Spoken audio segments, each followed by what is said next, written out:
We never know where life will lead us or what may hinder us along the way.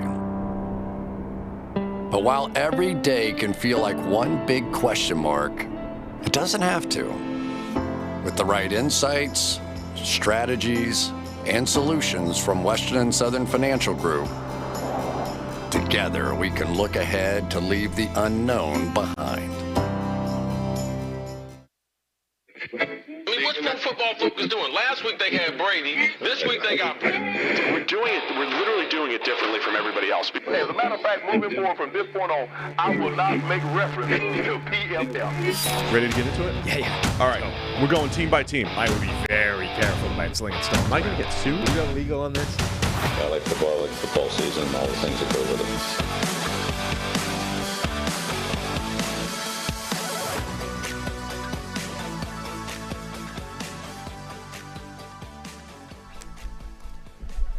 Welcome into the PFF NFL podcast. Steve Palazzolo, Sam Monson. We're live on YouTube, back in the studio, and hanging out for some more NFL action here, Sam. Back in the Queen City. Yes. That's what they call this place. Yes, it's what they do. Yeah, for reasons passing my understanding. Nobody knows that. Yeah. Nobody knows that at all. But yeah, we're back, and there's a little bit of news to break down. Mm-hmm. We got a great quarterback question, and I'm going to be GM again. Yeah. Yeah, back to playing GM a little bit later on. Consultant GM. Yes. What were people calling it? There were a bunch of people in the email Consulting. saying, calling it something completely different, which makes me think I must be pronouncing. Consult a GM. Yes, that's consult the GM, which makes me think I must be pronouncing consultant very I don't know. We all just like roll through words and you hear what you want to hear. Okay. I got you a present. You want it? I have a present? Yeah. Okay. It's connected to your rugby challenge. Okay. Yeah. That's coming up soon. Yeah. Well, yeah. We're just waiting on a stadium. Oh, it's a helmet, isn't it? No. Helmet's a loose term for what this is. Oh, man. It's a scrum cap. A scrum cap? Yeah. Now, there's no scrummaging involved in anything you're doing, but it's a scrum cap. This goes in the back? Yeah, the string goes to the back, yeah. I'm not putting this on right now. Yeah, we should give it a shot. My hair. It would mess up my hair for the rest of the show. I think it's a risk worth taking. I love that. Yeah, it's very, very American. Yeah. How do you... So you take the strap off, and then, like, either side... Oh, this is... Oh. Yeah, there you go. That's now, either side, just plonk it down over the noggin. Perfect. Do you guys purposely look like idiots when you play rugby? The people that wear scrum caps do, yes. How many people wear scrum caps? Generally anybody in the forwards, but there's like a thing recently where backs will wear scrum caps for, I don't understand the reason for that, but they look. Oh, maybe they like looking good. Maybe. So I think that's perfect. USA. Yeah. USA. Awesome. I think So I'm wearing this with the yellow and with the Houston black jersey. Sabercats jersey. Oh, well, looking forward to it. They were throw Houston, that. Right? We got more decorations up on the desk here, which is great. Yeah. Thanks, Amazon Prime. All right. For those listening, I was wearing a rugby scrum cap with stars and stripes. Yeah, stars and stripes. Beautifully American scrum cap. To find that, you went to Amazon and you Googled stars and stripes. No, I just Googled scrum cap and found the most ridiculous looking one I could find. How's that ridiculous? The one this is our flag. Also the one that would get here in an appropriate amount of time. Like a lot of them wanted to be delivered by July, and that wasn't useful. Did you get the delivered by Memorial Day special or something here? I just found one that would be delivered in a period that I figured might actually be useful to do. Yeah. Well, that's awesome. We're looking forward to that. We're going to get the field really soon and go from there. Mm-hmm. All right. For today, we're going to be talking about the Bills a little bit too. They re-signed Ed Oliver, and there's a lot of defensive line Buffalo Bills news, basically post-draft, adding Poona Ford, re-signing Ed Oliver, or extending Ed Oliver. Right. And then just today, they bring in Leonard Floyd. Mm-hmm. We're going to talk about that in just a minute. But first, as a parent, your top priority is always your children's well-being. You want to give them everything they need to grow and thrive both now and in the future with term life insurance from Fabric by Gerber Life. Help protect your family so their future is secure no matter what happens. Fabric was designed by parents for parents to help you get a surprisingly affordable term life insurance policy quickly, often in less than 10 minutes. Life insurance can have a bad rap for being complicated, but Fabric makes it easy to apply with its seamless digital experience. It's all online and on your time, and if you need the extra support, you can access a team of licensed agents who who can answer questions along the way. Take steps to protect your family today with Fabric by Gerber Life. Take the 60-second quiz to find out if term life insurance is right for you and apply today in just 10 minutes at meetfabric.com/PFF. That's meetfabric.com/PFF, MEET, fabric.com/PFF. Policy is issued by Western Southern Life Insurance Company and distributed by Gerber Life Agency, LLC, using Fabric Technologies, not available in certain states. Price is subject to underrating and health questions. For more information, visit us at meetfabric.com/PFF. It also might be meetfabric.com/PFF NFL. Try both, because I've got conflicting information. It is, in fact, PFF NFL. It is PFF NFL. Did we get confirmed? We did. Okay, great. So it's PFF NFL, not PFF. Meetfabric.com/PFF NFL. MEET fabric.com/PFF NFL. There we go. Thanks for the clarification, Sam. All right, let's talk Bills. Since the NFL draft, they brought in Poona Ford. Yep. Might seem, like a nothing move, but he's a good, solid run stopper coming off a not as good year, but historically he's been good in the run game. Ed Oliver is another one of those defensive tackles from the class of 2019. The last time we really saw an influx of good defensive tackles, but Ed Oliver gets re-signed here, Sam. You got the terms of Ed Oliver's extension here? 4-year, $68 million contract, including $45 million guaranteed. That's an average salary of $17 million. What were your initial thoughts on Ed Oliver? It feels like a bit of an overpay. Ed Oliver is fascinating because everybody was comping Kalijah Kancey to Aaron Donald, right? Pitt, small, undersized defensive tackle, same school, same kind of dimensions, same athleticism, et cetera, et cetera. Ed Oliver is another one of those players that got sort of Aaron Donald comps or was in that Aaron Donald mold because, 6'1", 287 pounds, and moves like a linebacker or a defensive back. Have you ever seen him literally run defensive back drills, like the W drill? There's video of him doing that, and he moves like a DB or a linebacker. His athleticism skills are nuts for a guy. Ravens requested him working out at linebacker at the NFL Combine. Yes. Actual, off-the-ball linebacker, doing the things where they, drop into coverage and catch a football, all that kind of stuff, for a defensive tackle. So his athleticism is nuts for a guy that is, he's undersized, but he's still the guts of 290 pounds. We're not talking about one of these, every now and again you see these college players that are like defensive tackles at 245 pounds or whatever. He's not one of those guys. He is at least vaguely conventionally defensive tackle size, but can move around like a linebacker or a defensive back. In college, his run defense grades were off the charts, but his pass rushing was a little bit lower. But he was used as a true over-the-center nose tackle by Houston, and our sort of speculation at the time was, well, maybe if you just plug him into a gap and let him actually penetrate and rush the passer, that will spike and we'll get a much more sort of Aaron Donald-like profile. That hasn't really happened, and the run defense hasn't happened in the NFL either. So he's been generally, over 4 years, a better pass rusher than a run defender, but it's in large part because the run defense has been pretty bad and the pass rushing has been good, but not great. I think overall it feels like a bit of an overpay unless you're still convinced that there's a better player in there that is waiting to, hit that true peak of his powers. Yeah, just to add some color to your descriptions there, since entering the league, 81st percentile pass rush grade. That is good. He has been a good pass rusher. That's come on even more over the last couple seasons. Run defense grade in the 39th percentile. Now, it bottomed out in 2020. The last couple of years, right around league average-ish as a run defender, a little bit below average. Where he has been good is run stop percentage. He does make plays in the run game. So why is the run defense grade not so good and the run stop percentage is high? Why does he make those plays? He just gets moved a lot. And in part, that run stop, in part that is sort of a product of his deployment. I mean, they keep him off the field intentionally on rundowns if they can. So generally, he's seeing 2-to-1 in terms of snaps, pass rushing versus run defense. So I think it's probably easier to have decent run stop percentage numbers if you're deliberately kept off the field on rundowns and the run stops you're making are, draw plays on 3rd and long type of thing. Yeah, so that's Oliver's profile. Now, just to line him up with the rest of the defensive tackles from that class. Remember, he was picked 8th.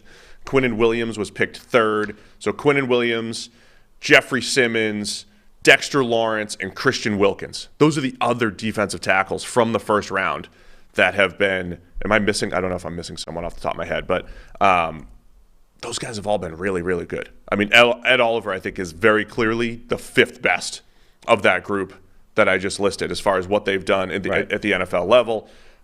Dexter Lawrence just made a ton of money. Quinnen Williams wants to, break the bank and be the top paid defensive tackle from that class. I mean, those are 4 legitimate players. Christian Wilkins is underrated. He has been one of our highest graded players over the last couple of years. Run defense, getting better as a pass rusher. Ed Oliver is the clear number 5 of that group. At first, I thought, it might be a bit of an overpay. I don't disagree with you there, but I do look at the defensive tackle market this offseason and how, Sheldon Rankins and Shai Tuttle and all these, Draymond Jones. I mean, Draymond Jones, who has a similar profile as Ed Oliver, maybe not as good, about $17 million a year for the Bears. So Bears, right? Did I just make that up? Seattle. Sorry. Yeah. Man, my mind. It's the offseason. My mind's in the offseason. So Draymond Jones just made a ton of money with a similar profile. The market for defensive tackles, because I think there's some scarcity there, the market is going crazy for anybody who's just pretty good, is good, right? Or has some pass rushing skill as a Draymond Jones does or as Ed Oliver does. So initially I thought it was an overpay. It probably is. But it's interesting to me that they're not getting up into that $20 million a year range as some of those other first-round picks. So they're not like buying into the hype from 4 years ago, basically. The other interesting thing about that run of defensive tackles that you talked about is all the guys that became or have become really, really good were all the giant physical freaks. Like Ed Oliver, for Aaron Donald comes along, and then Ed Oliver felt like Aaron Donald comes along as a massively undersized guy. For a period of time, Geno Atkins had been the best defensive tackle in the NFL as an undersized guy, less undersized, but still undersized. So it felt, and then Ed Oliver comes into the draft in 2019, and it felt for a while like we're on this run of guys where these smaller 285-pound, 6-foot defensive tackles are actually the new way in this defense that's getting smaller and faster consistently across the board. And actually, these are the guys you want to be going after because they've been overlooked for so long. And the edge is getting these hyper athletes that can just dominate up front with speed and quickness and pass rushing moves. And then Ed Oliver kind of broke it by not becoming that guy. One of the big differences between Ed Oliver and Aaron Donald and Kalijah Kancey, I think, is Oliver didn't have the hand usage that Donald had and that Kalijah Kancey has right now. He was not anywhere near as sophisticated in terms of shedding blocks. So he can beat you into a gap with speed and quickness because he's way faster than you are. But his ability to shed the block and to, use his hands to defeat blocks is a lot worse than certainly Donald's was. And I think Kalijah Kancey's is right now. But it's just interesting that while it looked for a while like the league was going to skew smaller and faster at defensive tackle, generally the guys that have dominated since that point have been the ones where it looked like there wasn't even a place for them anymore. Like these sort of nose tackle bodies, albeit hyper athletic nose tackle bodies, but these bigger 330-pound guys that seem to be dying out. And then, Jeffrey Simmons, who's much more a conventional, like prototypical 3-tech size. Like 6 foot something, 305 pounds. Just to back that up a little bit from the old draft model, Sam, I did mention around draft time, the guys who were 80th, 90th percentile in the draft model, the hit rate's good overall, but the hit rate is through the roof if you just put it to guys who are over 300 pounds. There's not a whole lot of guys in that 280 to 300 pound range among interior defensive linemen that have hit over the last couple of years.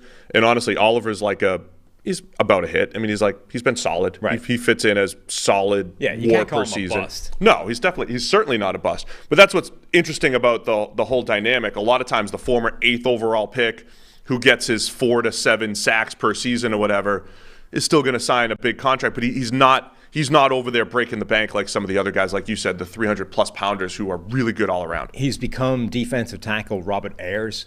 You're disappointed by what he's become, but fundamentally what he's become is a good NFL player. Good NFL player, yeah. Fine. And maybe one-dimensional, right? And that's the difference with Oliver. Like you mentioned, you kind of want to limit him on early downs. And that's the other thing, too. Remember when people were trying to say, the ESPN people were trying to say, Aaron Donald's a little overrated against the run. He'll blow some gaps, right? And there's some missed gaps in there for Aaron Donald. But overall, he is a destructive run defender. Ed Oliver's kind of like what they described with Aaron Donald. Like, he will be out of his gap. He will get blown off the ball. Yeah. He'll make some awesome plays as well, but he will be 5 yards down the field, 6 yards down the field. He does not hold up against double teams. And when he is trying to make those run stops where he's really good, like when he is actually trying to make the play, a lot of times he is too far upfield and blowing his gap and all that stuff. Like, that stuff is true about Ed Oliver.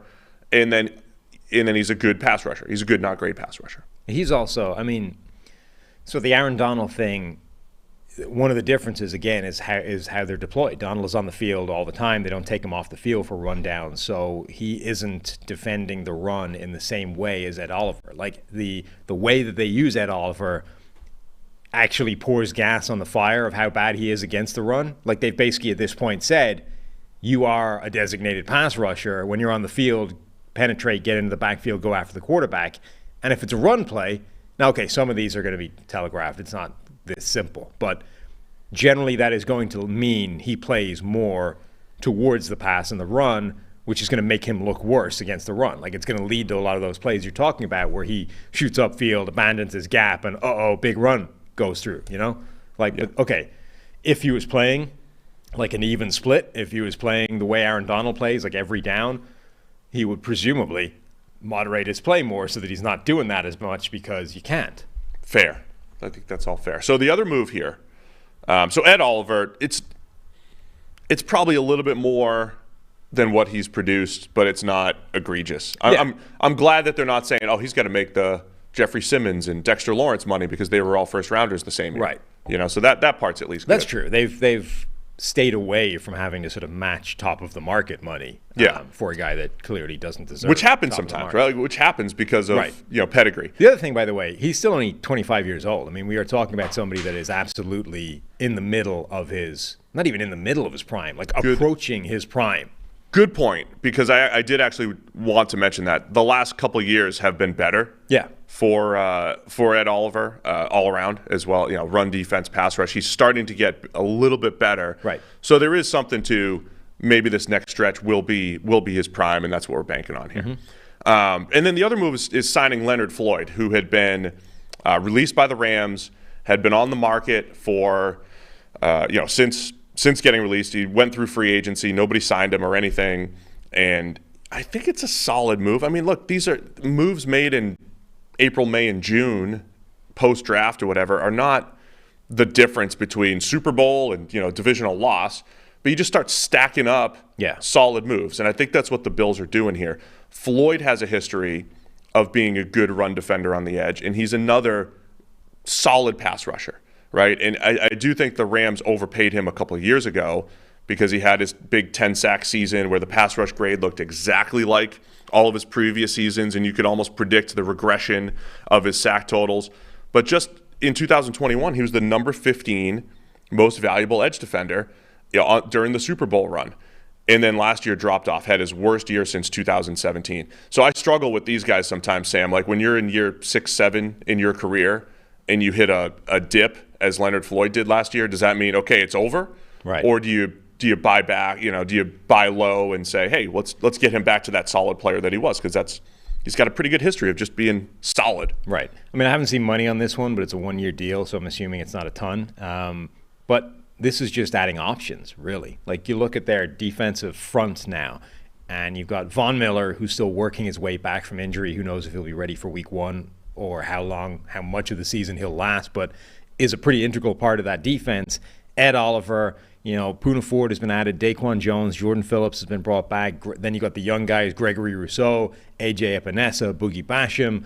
Leonard Floyd has been added to that group of edge rushers who, if Von Miller doesn't make it back in time or isn't the same guy or goes down hurt again in a key stretch of the season, they will hope that they can lean on Leonard Floyd a little bit if Rousseau and Epinesa and Basham haven't taken the step forward that they were supposed to last year when Von Miller was opening things up, and it didn't really happen. So it's really everybody in this world of like high-end contender, Bills, Bengals, Chiefs, Eagles, it's this really difficult, like, what do you do to separate yourself from everybody else? Because everybody's insane. Like, everybody's roster is nuts. Everybody has the QB. Everybody has the coaching. Everybody expects to be in the Super Bowl, but only one of you can from either conference. So how do you try and separate yourself from everybody else?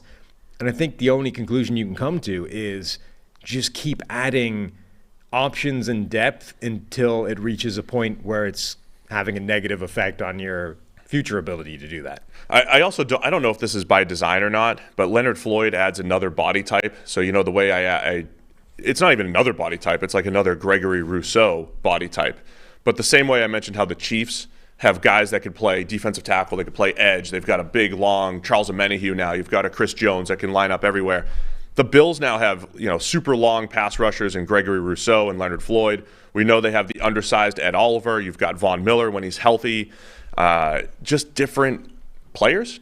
Even Jordan Phillips at 350 pounds. You just have different body types that maybe you can get a little bit, game plan specific for some of these guys and week to week specific. It just adds a ton of depth, which I love. So, look, I think I'm all in on all the buy lows, right? You take Leonard Floyd and Poona Ford coming off their worst seasons. Yeah. If they can just get back to where they were in 2020, 2021, you got a good solid defensive front there. That's added some help here in the offseason. Mm-hmm. So good job, Bills, and good job making moves in June so we have something to talk about on our Monday podcast. That's the most important thing. We can add a little bit of color to some, just one-off moves here for 20 minutes. Yep. That's what we do. Mm-hmm. All right, what's this QB question? Yeah. Because if this is based off the email that I saw come in, I didn't even want to acknowledge it. But let me see which one. The Stacey Jacobs email. I don't remember who it was specifically. Okay, so it's a good email that maybe goes a little bit far. The one that attacked you? Yeah, it attacks both of us. Goes a little bit far in some of the conclusions, but I think generally is an interesting point, and some of it is fair. So let me start reading this and potentially adjust for brevity. Hello, Sam and Steve. You make a lot of assertions and declarations of what kind, I'm going to be using air quotes a lot in this because there are some, of quarterback you can win with, and you have zero direct data that shows causation to back up any of your assertions. Being an atheist myself, okay, it's a little frustrating that the vague way you use kind gives you a whole lot of wiggle room to move the goalposts. As a matter of fact, just looking at the kind of quarterbacks that have appeared in the Super Bowl since 2017, that's the date that Sam said everything has changed in regards to what kind of quarterbacks win, refutes your hypothesis. Let's look at those Super Bowls. 2017, Nick Foles versus Brady, Brady Goff, Mahomes Jimmy G, Brady Mahomes, Stafford Burrow, Mahomes Jalen Hurts. If more quarterbacks playing the Super Bowl are outliers to your hypothesis of the kind of quarterbacks that win, then your hypothesis is shit. Start over. I'm sorry that you and the rest of the NFL media hates pocket passers, but it would appear they're still pretty successful. Yes, Joe Burrow is a pocket passer. So are Matthew Stafford, Tom Brady, Jimmy G, Jared Goff, and Nick Foles. Here's what you need to do. In your deep dive, please specifically define what kind means when referring to the kind of quarterbacks that win. Please define what wins means. Is it the Super Bowl? Keep your goalposts in place. Joe Burrow is a pocket passer, and you can't claim he isn't because he's good. Watch that confirmation bias. When the kind of quarterback that wins loses a bunch, don't start pretending he's not your kind. If I'm standing by quarterbacks like Burrow, Stafford, Carr, etc., or to their ability to win a Super Bowl, state your kind and stand by it. And then there's a bunch of waffle. Thanks, Stacey Jacobs. So I think this is a reasonable discussion to have because it is true that we have made some declarations as to the kind of quarterbacks that can and can't win. It's mostly you. Sure. And it's usually specifically aimed at the ones that can't, right? So you can't, quote unquote, win a Super Bowl with Kirk Cousins, Derek Carr, et cetera, et cetera. Now, so a couple of things I think that are issues, right? The whole email. I didn't even want to acknowledge the whole email. I know. Because I thought it was I think it was missing the mark a little bit, but we've got something to respond to. I mean, it's driving at something I think that's taking it too far. But I think the point, at least initially, is reasonable, which is, look, you're making these declarations as to who and who can't win a Super Bowl. And if you look at the actual Super Bowls, that's not how it stacks up.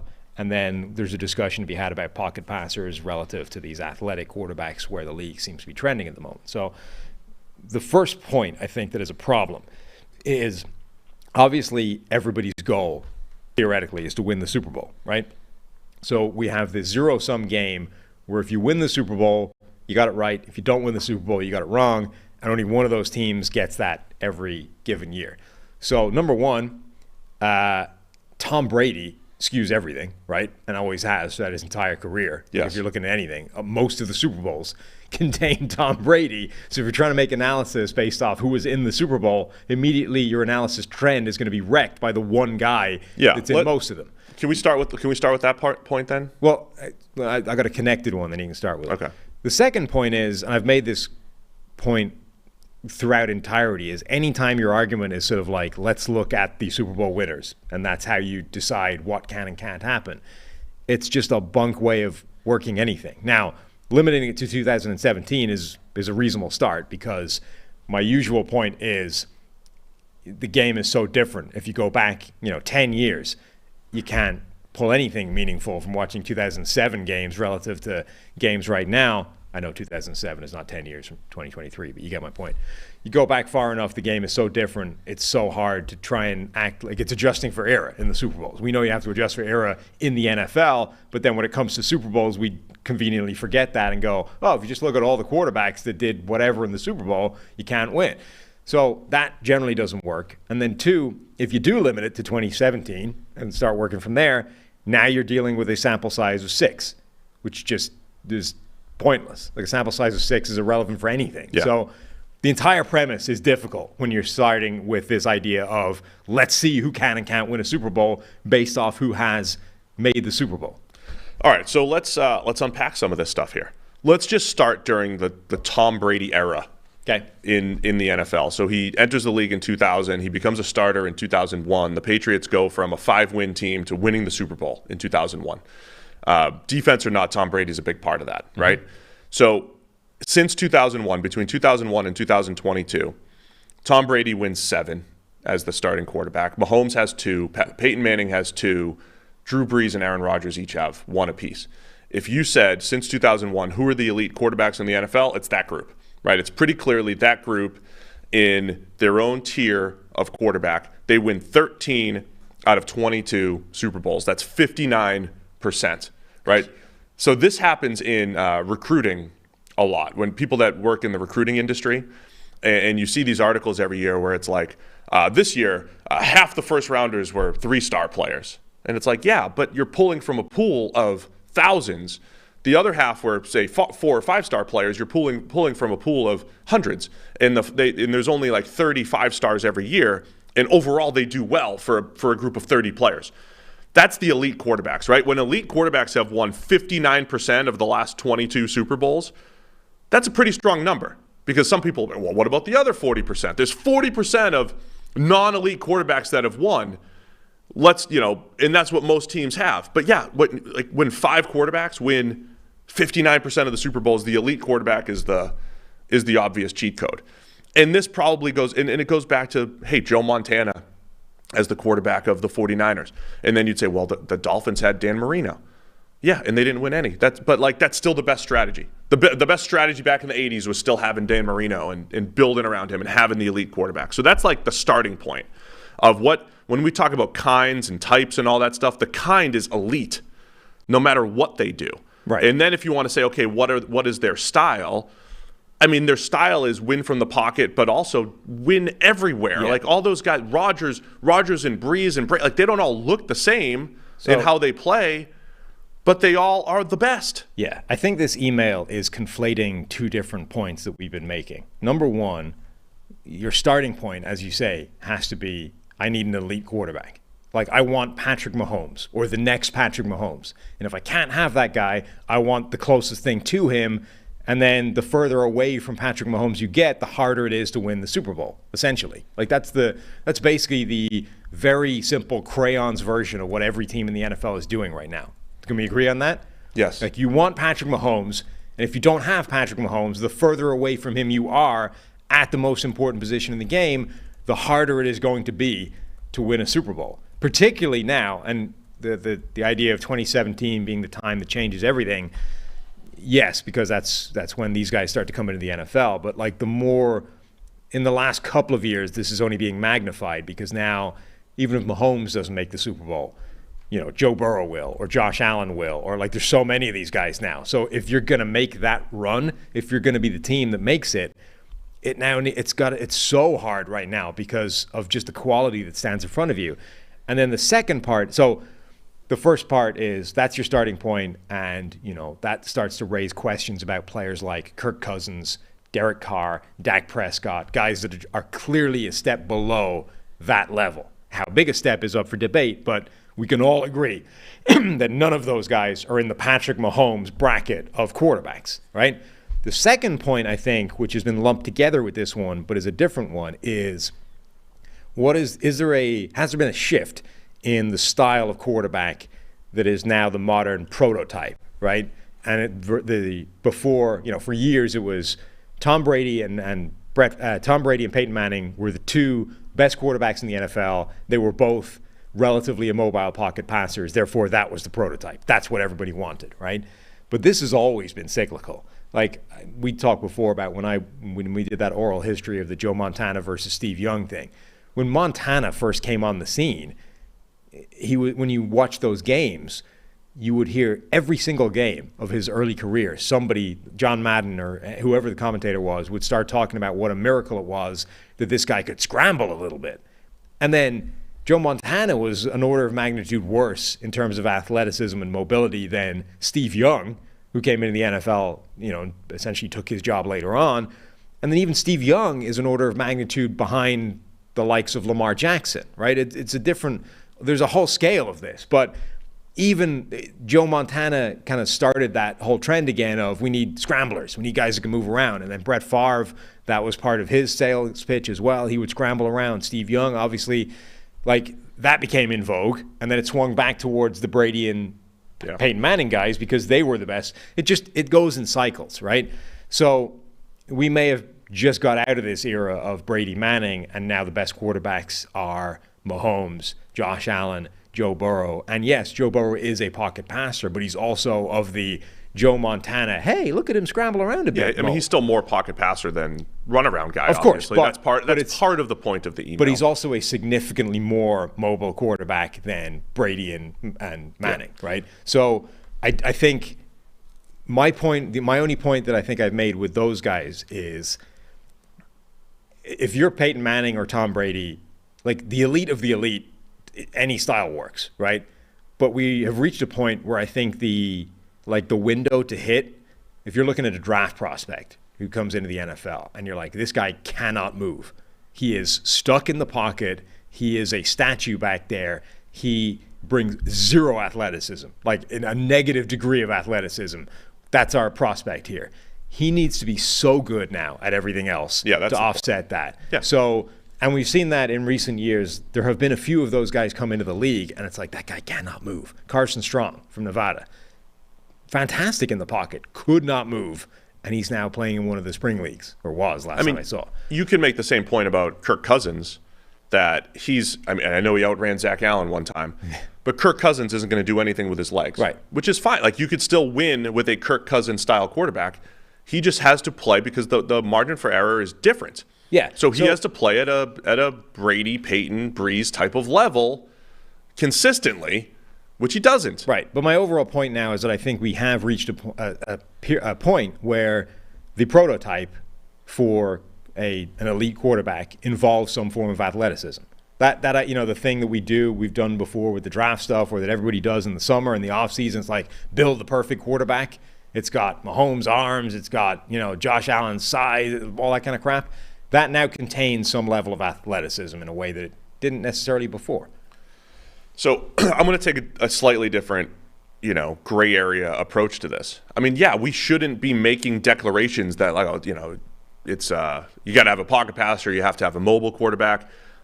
Do you have to win most of the time from the pocket? Yes, absolutely you do. Right. But the point we always brought up about mobility is it gives you more ability to win from the pocket because of what because of what the stress that it brings to the defense. It comes down to your whole sliders argument. When you're talking about draft prospects, I'm going to put arm strength up and accuracy's down, and if I move these sliders, of course pocket passers can still win. And throw Joe Burrow into that bucket. Joe Burrow is probably playing. He looks like he's going to be in that elite quarterback mix. Yeah. Much like like the Bradys and Breezes in Rodgers for years to come, right? So of course you can win with Joe Burrow. But when you don't have those guys, here's how I'm going to position it, Sam. I always say EPA is a team stat, right? Expected points added. Mm-hmm. Your goal, so I don't think EPA is just like directly quarterback driven, right? But your goal is to create EPA, which leads to points, and put the most points on the board. So you're just doing whatever it can to create the most efficient offense.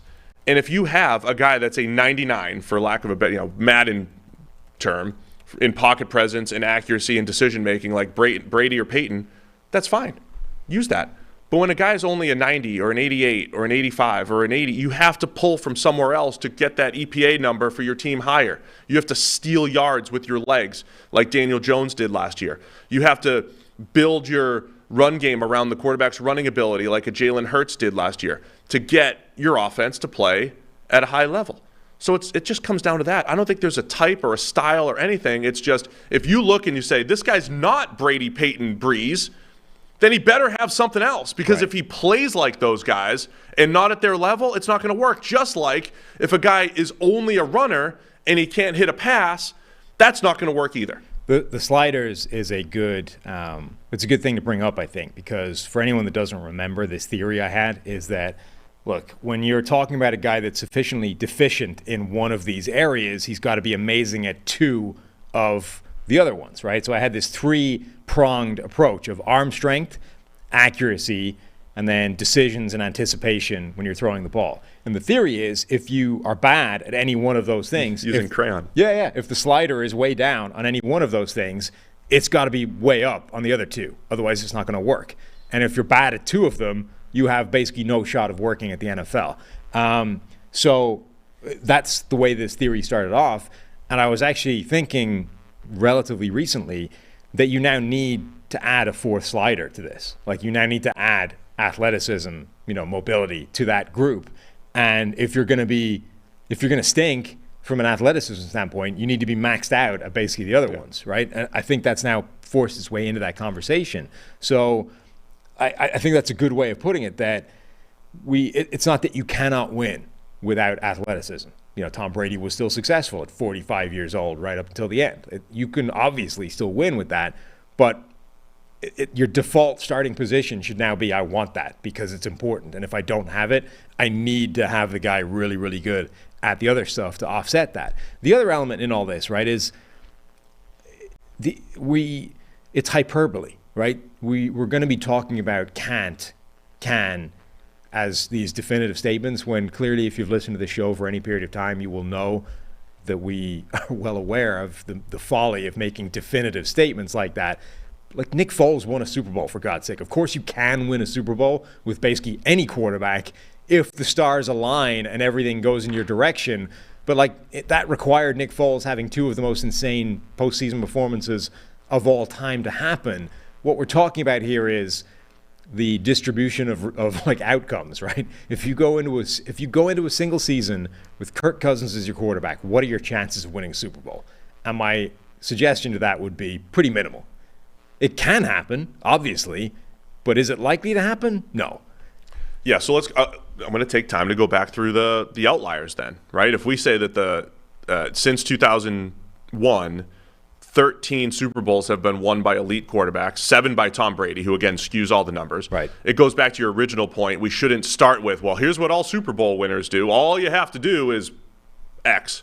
All you have to do is have Tom Brady or Patrick Mahomes. By the way, just before you do that quickly, even just changing the final determiner from made Super Bowl to won Super Bowl changes your outcome a little bit. Even just the 2017 thing. Okay, Nick Foles got his, good work, but then Brady beat Goff, Mahomes beat Jimmy G, Brady versus Mahomes, whatever, it's a wash. Stafford beat Burrow, but that was Stafford playing like an elite quarterback for that run, and then Mahomes beat Hurts. So even just changing, well, who made it versus who won changes how you're going to look at that. Yeah, so there's a chunk of elite quarterbacks that either made it or won it, obviously.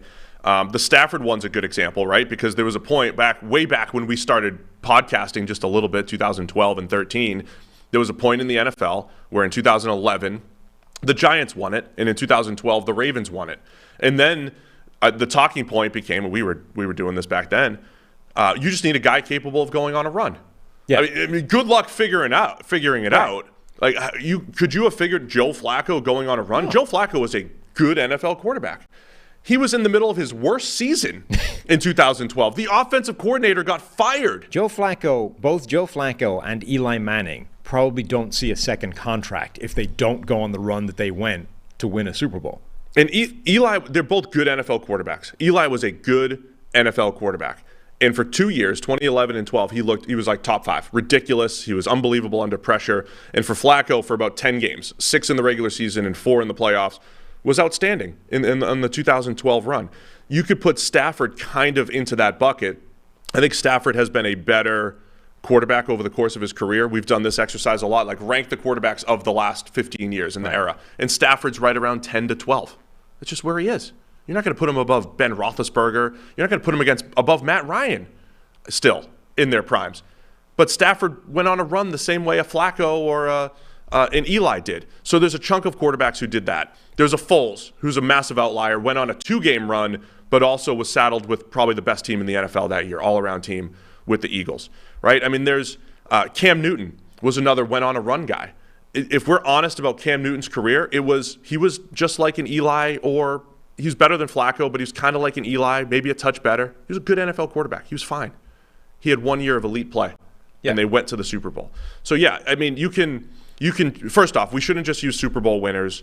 You should probably use Final Four teams as a starting point. You could use 10-win teams or whatever. I don't know. But it usually points to elite quarterbacks being the cheat code, and that's why we always say chase that if you don't have it yet. And if you don't have it, you have to use everything else in your quarterback's skill set to maximize him. There is no certain type. You have to just play to his strengths and build a great team around him. That's the key. And none of this stuff happens in a vacuum. That last point you made, you have to build a great team around him, is obviously an important part. So when you're looking at all these quarterbacks, whether it's won the Super Bowl, made Super Bowl, Final Four, whatever, you have to look at the teams around them.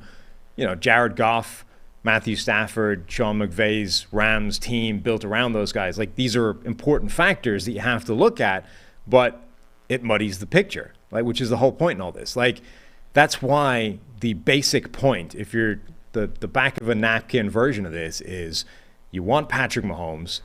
That's your starting point. If you can't have him, you want as close to Mahomes as possible, and the further away from you get from him, the better everything else needs to be. The better your team, coach, supporting cast, receivers, all that stuff needs to be for it to happen. And it can happen because we've seen Nick Foles, we've seen Jared Goff go to a Super Bowl, we've seen Matthew Stafford win a Super Bowl.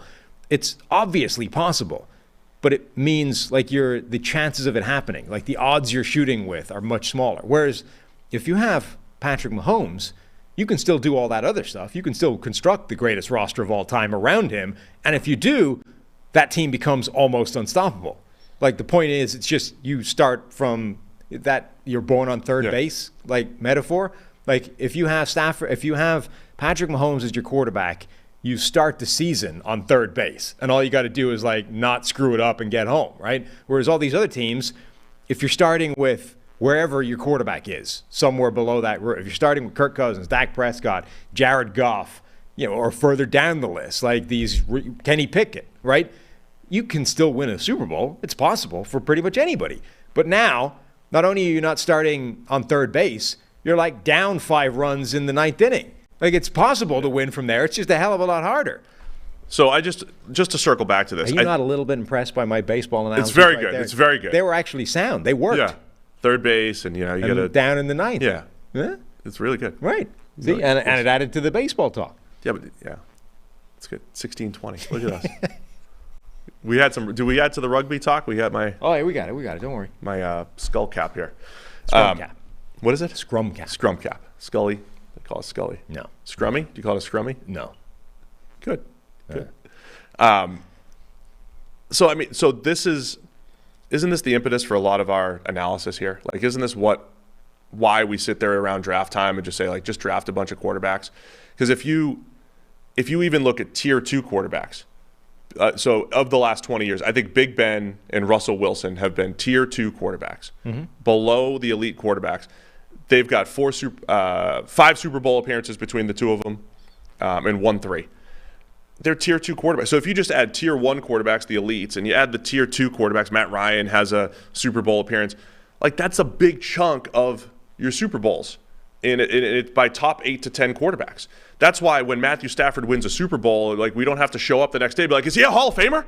Is he now? Is he just like Tom Brady and Peyton Manning and Drew Brees? Is he the same guy? It's like, no.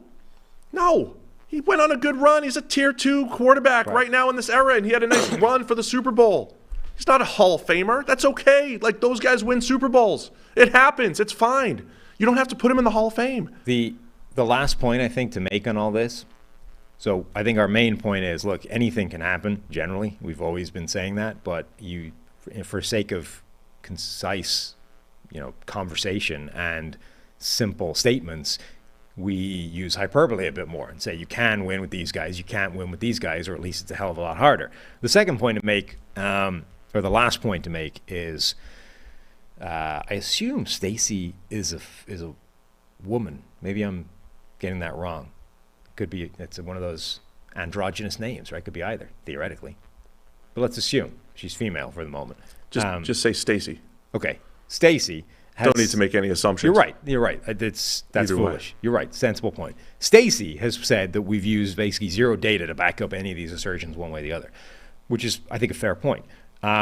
What I would say is I think that's extremely hard when you're talking about some of this stuff. This is why I'm very excited by the potential of something like the S2 cognition test, right? Because it can quantify something that as yet is kind of unquantifiable and intangible. So the difference between some of these tier 1 quarterbacks and tier 2 quarterbacks, it might be measurable, but only when you control for several other factors, which are, I think, more powerful in influencing stats. So what I'm saying is the difference between Kirk Cousins and Joe Burrow, I think, is probably smaller than the impact that the supporting cast for Joe Burrow and Kirk Cousins has on their statistical performance. Does that make sense? Yeah. So essentially, it's too difficult to measure because it's being swayed by a bunch of other factors that are impossible to strip out of the conversation. So if you look at Kirk Cousins' statistics over his Minnesota career, effectively, right? You can find a bunch of stats that will put him in that bracket of the top quarterbacks. And yet everybody looking at these guys clearly knows there's a gap, right, between Kirk Cousins and Mahomes, Burrow, like the elite quarterbacks. We all acknowledge that. So you're inevitably led to this conclusion of, there's a gap that we're not measuring here, and I can't quantify what that is right now for you. Like, that's just the reality of the situation. I mean, that's why I do think as I've aged, I do think that QB wins as I get older here. I do think the QB wins get you in the ball. They get you in the ballpark first. And so we acknowledge in football it's really tough to quantify everything, right? And so wins and losses over time, and that's why, like, Tom Brady having a 23-year sample helps a little bit. Over time, I think it gets you there. Like, every single situation, when he's losing in the fourth quarter, when his defense gives up 30 points, like, Tom Brady has the most wins in all of those situations. Right? Has he had good defenses in his career? Yes. But when his defense was bad, he dragged him to the Super Bowl too, right? Like, that's the point. Mahomes is on that type of trajectory where, like, the environment doesn't matter. He's just going to win and produce and all that stuff. And there's only a few.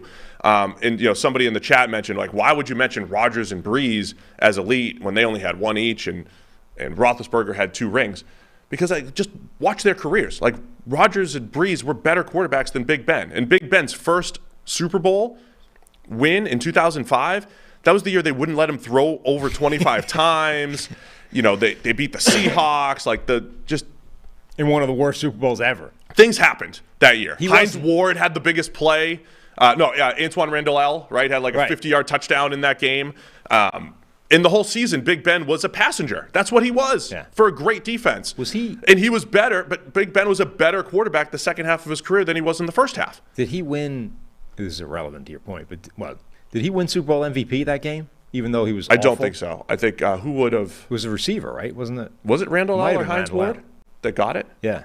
Let's find out. I don't know. But anyway, like Rodgers and Breeze were better quarterbacks than Big Ben, I think despite that's fair. having one what fewer Super ring Bowl is this each. going to be? 2005. 2000. Yeah, but it's giving me it's done in Roman numerals. That's not helping me. No, I don't have a good feel for like the actual Super Bowl numbers. Hines won it. Somebody said in the chat. Yeah, not that it matters, Hines but I Ward, think 5 catches, 123 yards, and a touchdown. yeah, he had the trick play catch from Antoine Randall. So yeah. So he didn't even win MVP in the game that they won. Big Ben in his era was somewhere between QB 6 and 8, 5 and 8, pretty consistently, right? So that's it. That's what it was. Those guys give you a great starting point, though. Third base or second base, as you would say. Yeah. Who would list this out by Roman numerals, by the way? How unhelpful is that? That's how the NFL does it. Look, the Super Bowl is a year. Like, we need a standard here. The Super Bowl is a year, and even though the 2005 Super Bowl took place in 2006, you should reference the season, which was 2005. See, soccer has reached this point now where they talk about it in a 2-year bracket term. Like it's become, so you say it's too many characters. You don't need that. 2001-2 season. Yeah, so that's NBA and NHL that's kind of awkward. The NBA and NHL does that, and I kind of get it because the season, there's more season in the second year. Yeah. So it's really the second year that is the key. Right. With the NFL, I mean, they keep expanding the playoffs, so who knows? It's going to be June before. Yeah. Maybe we'll soon have a 23-24 season. Mm-hmm. But yes, the season is the year in which most games were played. That's the key. I would be on board with that. I find it's just much less clunky to reference 1 year than 2. Like the 15-16 season just seems awkward. Who is this guy? What? Why am I reading the chat and responding? Because it's June and we're having fun here. Brent, listen, man. I'm an Eli and Big Ben hater. I have laid out exactly what I just called Big Ben QB 6 to 8 of his era. Debunk that. Who's he better than? I mean, I'm happy being an Eli hater. Eli was an rank average quarterback who went on 2 spectacular runs to win Super Bowls. Which rounds up to good. Like when you're like the durability and being there every week and right. Like we discussed, I'm not even against the concept of Eli Manning going into the Hall of Fame if you're happy to acknowledge that his entire Hall of Fame case is those 2 runs. It's like 12 games. His Hall of Fame case is a 12-game sample size, and then you just had this filler of a career. Yeah, he hung around for like 12 years or whatever, but that's basically irrelevant. All that says is he was in the NFL for 12 years. This is your case. This 12-game run where he overcame the greatest team that's ever stepped onto a field and won 2 championships where he was the primary driving force. Like as much as you want to talk about, NASCAR defense and amazing front four, Eli drove those 2 teams. But that's his case. This stuff is irrelevant. This was like average quarterback play. Yeah, and his 2011 year was out of this world. Yes. It was incredible. Particularly when you factor in how bad his offensive line was. Yes. I just want to, but the point being, like, he was an average quarterback that went on 2 incredible runs. Yeah. The end. Now, stop doing that. We've already done the Eli thing when he retired. Yeah, and I'm not selling, I'm selling Big Ben short by calling him really, really good.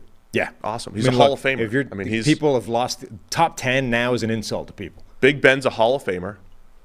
I don't know what else I need to say here. No, you're a hater. I don't think he's as good as Brady, Peyton, Breeze, Rodgers. Top 10 is hating. He might be QB5 of his era, okay? Mm-hmm. Is that better? He's between 5 and 8 at any, in any given year in that era. Uh-huh. Okay. Did we get this? Yeah, I think we're done.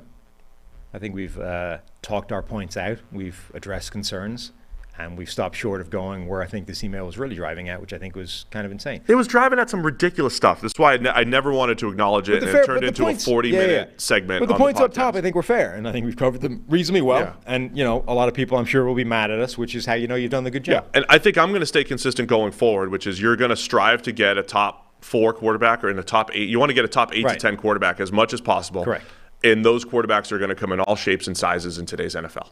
Sure. And if it looks like a pocket passing Brady and Burrow's the closest thing to that, fine. But I also don't think I'm not going to make a declarative statement that a Lamar Jackson type can't win a Super Bowl. Like a guy that runs as often as Lamar Jackson can't win a Super Bowl. Just because it hasn't happened yet doesn't mean it can't happen. It can happen. I don't think we've done that. Oh, we haven't. Absolutely. But I'm saying, like, other people But I am love happy- to do that. As soon as Lamar loses in the playoffs, it's like, well, that, Right. mobile quarterbacks can never win. But I am happy to say now that I think you actually require a degree of athleticism and mobility that if you don't have it, you better be amazing at everything else. Like, Derek Carr fits to me in the Joe Burrow, Aaron Rodgers. Like, these are mobile quarterbacks. Joe Burrow, Aaron Rodgers, Derek Carr, they're not like Lamar Jackson, but they can move. They're not Tom Brady either. Like, that level, the Tom Brady, Dan Marino, Matt Ryans of the world, these, like, they're going to stay in the pocket and they're never leaving. Yeah. Those guys, obviously you still can win a Super Bowl with those guys, but the window now, the target that they have to hit is so small because that mobility provides you such a boost that it's just so much harder. Matt Ryan might be a really good example. Right. Here, As soon as he lost all mobility, he just fell off a cliff. But he was never actually mobile. Right. Right. And if you just described his skill set, that's the closest thing to Brady or Peyton. Yeah. As far as, like, here's their skill set. It's a lesser version of it. He had 1 year where he did pair with Kyle Shanahan. He had 2 years with Kyle Shanahan, but the second year it all came together. They had the great weapons, offensive line, the play caller, and Matt Ryan's really good. And they came close. Mm-hmm. Right. But, like, his margin for error was tight the rest of his career because he didn't have all that the rest of his career. And he just slightly crossed the margin. And it's like those, the thermostat where it's like one hair either way goes from being oven to icebox. Like, that's the difference now in your margin for error is if you cross that threshold, you're done. Right. I'm just excited that you threw your crayon slider drawing and we got it up onto the show here. It's still magnificent. Add athleticism to it. Mm-hmm. Let us know. What do you think about her? What did we miss? Did we miss any points here? Thought that was good. Yeah. Can we move on to something else? Yes. To everybody's favorite segment. Am I up? You're up. But I've got a couple of notes here. Let's go through first, and then you can do your transition. Josh Shapiro pointed out that you missed the point in one of your previous Palazzolo consultant GM segments. You missed the point of being a GM in a hot seat. You're supposed to blame the coaching staff for not playing your picks in the correct way. Yeah. And then you clean house, and that buys you 3 more years. I'm not going to lie. He also says, I'm just Cardinals. They extend him and your process. So, you completely blew that one. Yeah. So I'm not going to lie. When I visualize my future as a GM, I haven't got to the part yet where I'm on the hot seat. Okay. You know what I mean? So I have only visualized success. I have not done a little, what do you call it? Like damage control. Like, I haven't practiced damage control because I don't anticipate damage. You simply have never put yourself in the headspace of failure. I understand. That's exactly right. Yeah, it's well said. That's what I was looking for. Look, I clearly we've done this wrong. You need to be in front of your podium. Do I wear this for it? I wouldn't. No, I don't think that helps your credibility. All right, I'm off. As a GM. So you shift yourself over there. We've got cover me up so I can leave. We've got our transition. Maybe transition. I forget if there's music attached to this or if I'm just talking over something. I think that was the Explain the Grade one. We have a little ditty.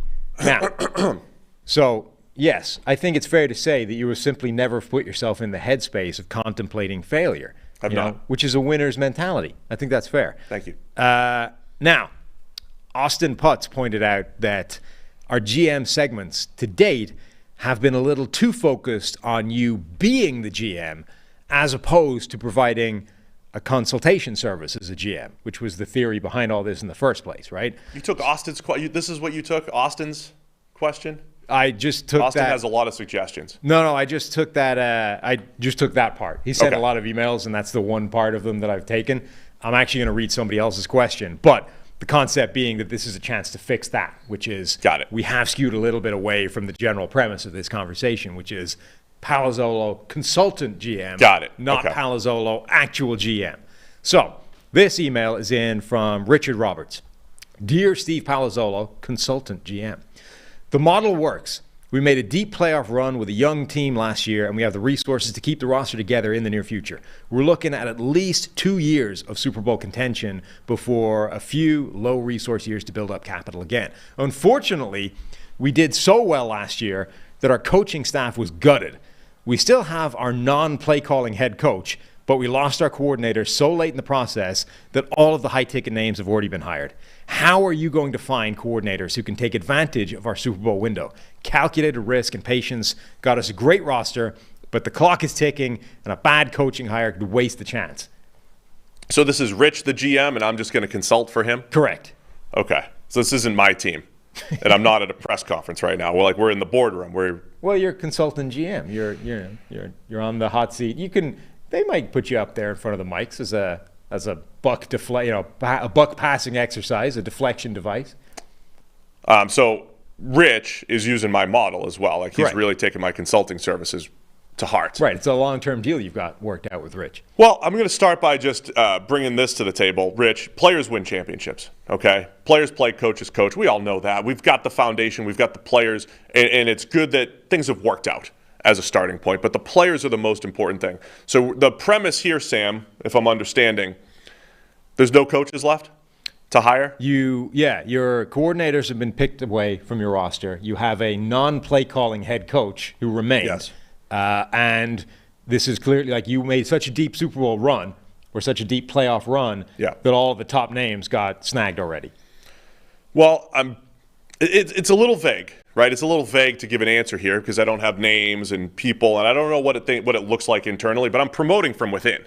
We are going to promote from within. I feel like we've done a good job, right? I mean, I wouldn't be consulting for a team that wasn't coaching their coaches. You got to coach your coaches. You got to have those guys ready. Our coordinators who left and took the big money, they did a good job of coaching their position coaches and having those guys ready.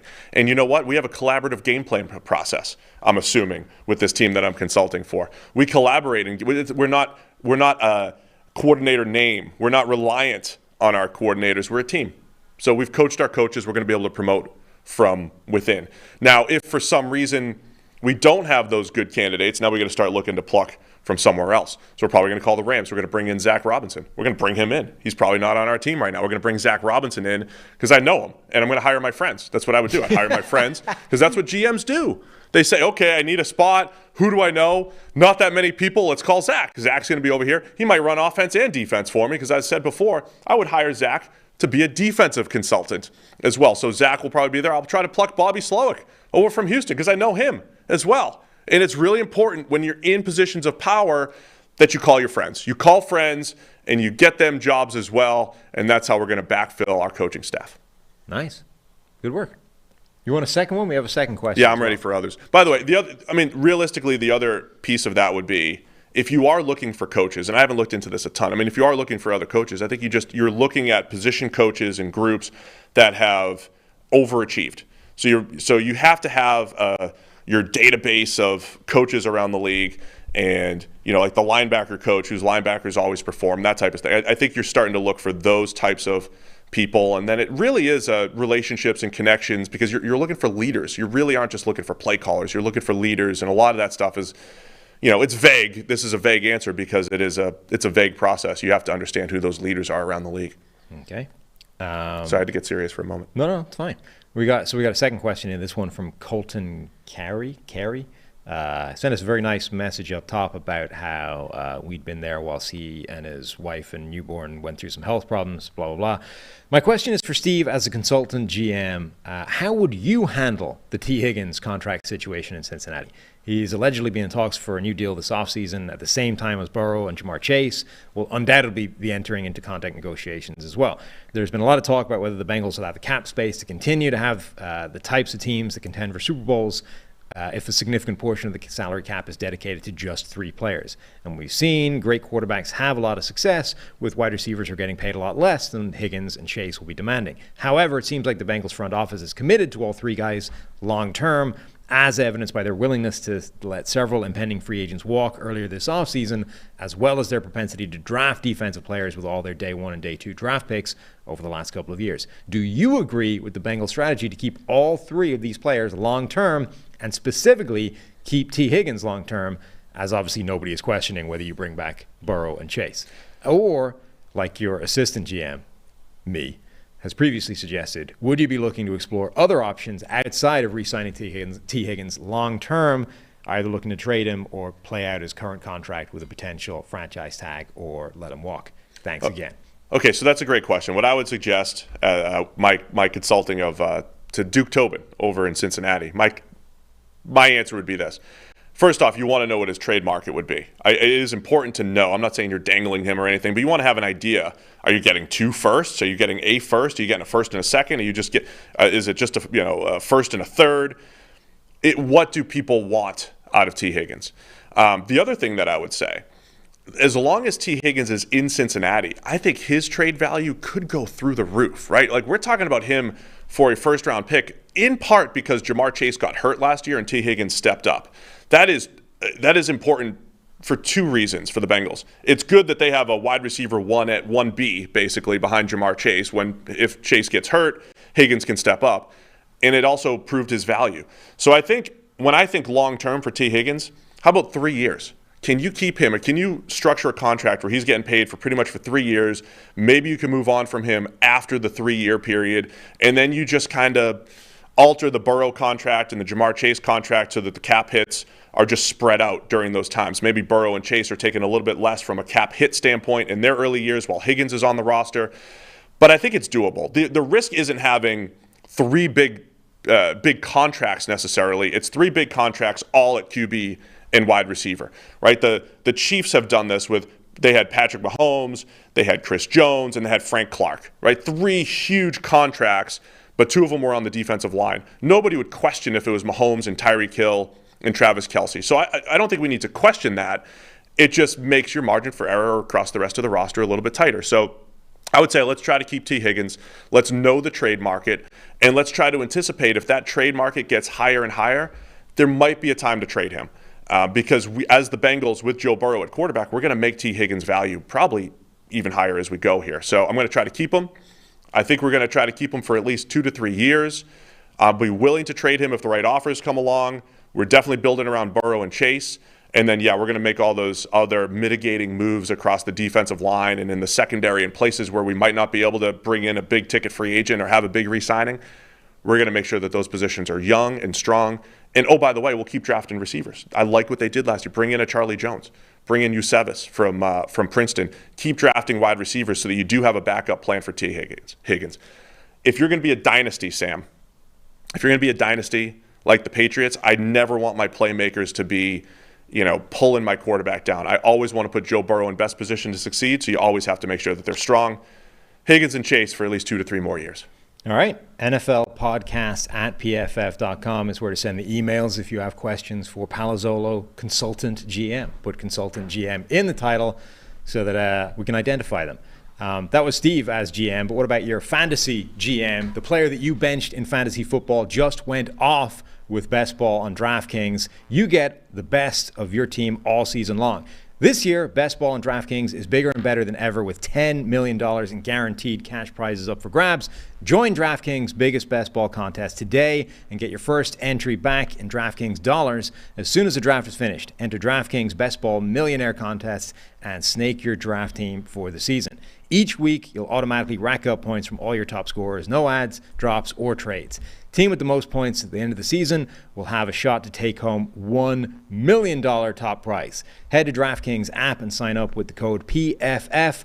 Join the DraftKings $10 million Best Ball tournament and get your first entry back in DraftKings dollars. That's code PFF only on DraftKings.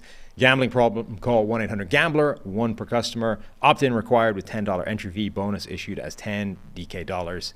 Age and eligibility restrictions applied. Void where prohibited.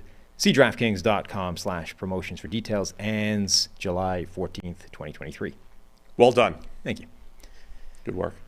Very serious consultant GM today. Yeah. Didn't make fun of Walt and call out the chat or anything like that. I know, a lot less, Brad, you need to give me. I kind of like it when it's a little bit more press conferencey though, and I'm answering questions. I'm willing to answer some questions. I'm just a product of the emails. NFL podcast at PFF.com.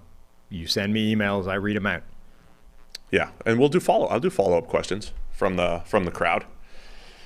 Though I think we addressed, the concern that we had been a little bit too focused on Palazzolo, the GM, and not Palazzolo, consultant GM. Directly consulting Duke and the Bengals. Right. Katie and everybody that's involved there. I think we moved, we took it in the right direction there. All right. We have got some more. There's at least one more that we can do. I'll do one more. No, not now. Not now.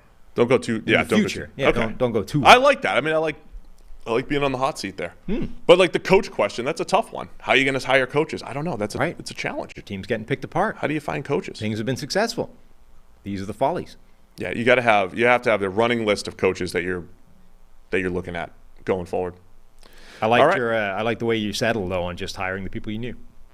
Yeah, Just gonna bring in my friends. I mean, think about those conversations. Who are we going to hire? I don't know. Zach's available. That stuff definitely happens. Yeah. I know him. Worked with him before. There's really some truth to that, though. Like hiring unseen versus somebody you have at least worked with before in the same building. I mean, there's a or reason that whatever. happens beyond simple cronyism. Yeah, Like, it's not just like, oh, it's my buddy. Make sure he has a job. It's like, I know what he's going to bring to the table. Yeah, I am familiar with his strengths. I believe he's a really knowledgeable, awesome guy. Like most of these people are not just being like, I want to hook my buddy up with a $10 million a year job. They're like, I know this guy. I have faith in his ability. I want to do something special. What I would be curious about as a GM, which you didn't investigate this, but I would be exploring the conversation with our billionaire owner and saying, hey, if you want to win, if you want this dynasty that you keep talking about, if you want multiple championships, if you want a handful of rings so you can sit there on a Sports Illustrated cover like Michael Jordan with all your, jewelry, you need to start throwing so much money at these coaches that they don't want to go anywhere else for a head coaching job. Like, why would I want to leave my cushy coordinator position where I'm crushing it and getting paid $15 million a year to go be somebody else's head coach where the whole thing might unravel and I might get fired after 2 years? Like, we're going to take care of you way better than anything else. Now, yes, you're going to lose a little bit of the credit, but our head coach here doesn't call plays. Everybody knows it's you anyway. You're getting the credit. You're just not having the risk of having to run the whole organization, everything unraveling around you and you being the fall guy. You don't get the risk of being Cleveland Bill Belichick, right? Where even if it wasn't your fault, you're the guy getting kicked out of the building. We know that you're the mastermind behind the offense or the defense here, and you don't get the risk. It's a win-win for everybody. So load up on the coaching staff. I'm just saying, I feel like that's a way. I feel like that's an avenue an owner could take if they really wanted to say, look, we understand. One of the few areas I can influence as a billionaire. Yes, this thing is by throwing untold sums of money at coordinators. But it's not just that. It's coaching staff, but it's also nutrition. It's like everything that you do in the building as a former professional player, right? When a certain major league team sent me on my way for the next 6 hours on a road trip with one slice of turkey. And here's your sandwich, slice of turkey. Be a high energy professional athlete with this slice of turkey. And the other team that I played for, hot meal, and it's timed up better. And then there's another hot meal, and there's a difference in investment. Well, it's like that NFLPA report card thing, like the difference between the teams that are like A at everything and the teams that are F at almost everything. I don't know what it is, but it has to add up. Like that has to actually be a reasonably significant edge for the teams that are providing all of that stuff and making their players' lives better across the board and everything feels good.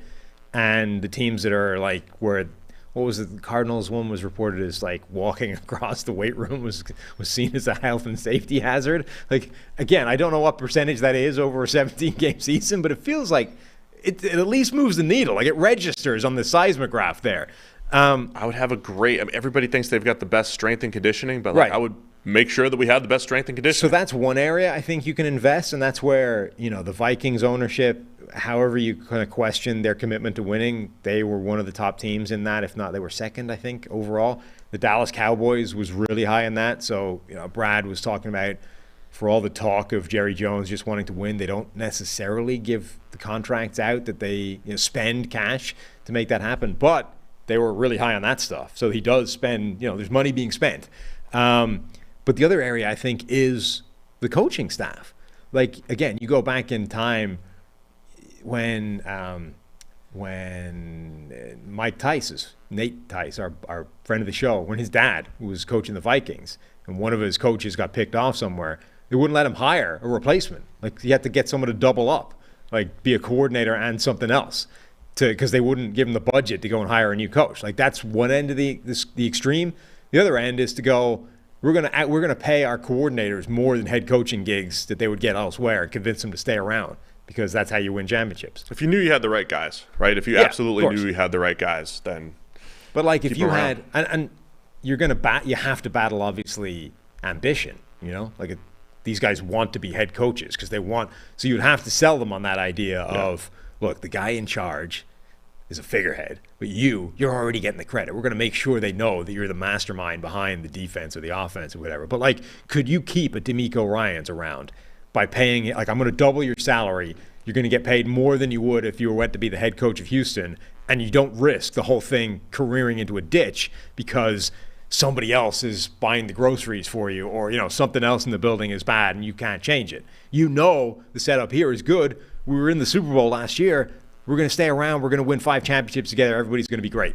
Like, could you achieve that if you were an owner by just throwing untold sums of money at it? Kept Josh McDaniels around for a while. Right, for a long in New time. England, right? As a good offensive coordinator where he had all these other head coaching opportunities that he didn't want. Sure. So there we go. This is a good show. Is that it for today? I believe so. Good show. That's all I got anyway. For today. So we're going to be back, Wednesday and Thursday this week? Is that right? Beautiful. It's June. We appreciate everybody for tuning in, especially in June. Send us your emails, nflpodcast@pff.com. Be sure to follow @NFLPod on Twitter. Mm-hmm. And we're working on the field for some rugby drills. I got my, what is it? Scrum cap. Scrum cap. I'm ready to go. Mm-hmm. So this is coming very, very soon. All right. Thanks to everybody for tuning in. We'll see you again on Wednesday.